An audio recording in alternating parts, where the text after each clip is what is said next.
Kita harus bisa membedakan mana itu ro'an, mana itu takzir.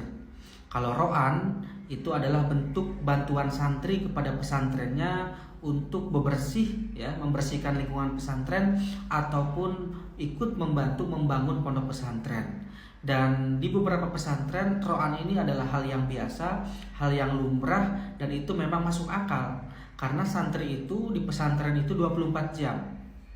Sehingga mereka menganggap pesantren itu adalah rumah kedua mereka, dan kiai atau ustadz itu adalah orang tua kedua mereka.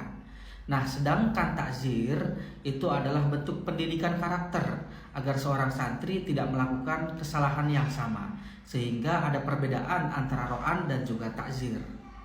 Catatan itu adalah dalam hal takzir, di mana untuk sekarang Kementerian Agama sudah melaunching, ya, yang dinamakan dengan kurikulum berbasis cinta, di mana bagaimana pondok pesantren bisa memberikan pendidikan yang humanis kepada para santrinya, sehingga kalaupun harus ada takziran itu harus dalam hal-hal yang mendidik untuk para santri itu sendiri. Terus mau tetap memberikan takzir kepada para santri untuk mendidik mereka agar punya karakter yang kuat, maka harus memperhatikan 4 hal ini. Yang pertama adalah tidak membahayakan terhadap fisik dan juga mental santri. Hal ini penting karena selain fisik, kadang mental santri juga kena ketika diberikan takziran.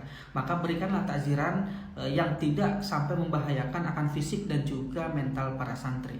Proporsional dan tidak diskriminatif. Jadi pengurus jangan diskriminasi terhadap beberapa santri, tetapi siapapun santrinya, ya, kalau memang melakukan pelanggaran maka harus diberikan takziran yang sama, dan itu tidak boleh pilih-pilih seperti itu.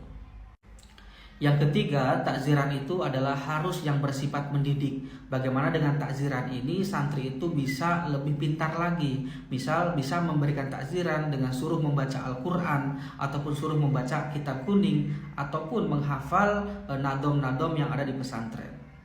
Dan yang keempat adalah kalau mau memberi takzir tidak boleh melanggar syariat agama Islam. Jadi ironi, ya, jika di pondok pesantren dalam hal takzirnya ternyata melanggar hak anak ataupun hak santri ataupun melanggar syariat Islam.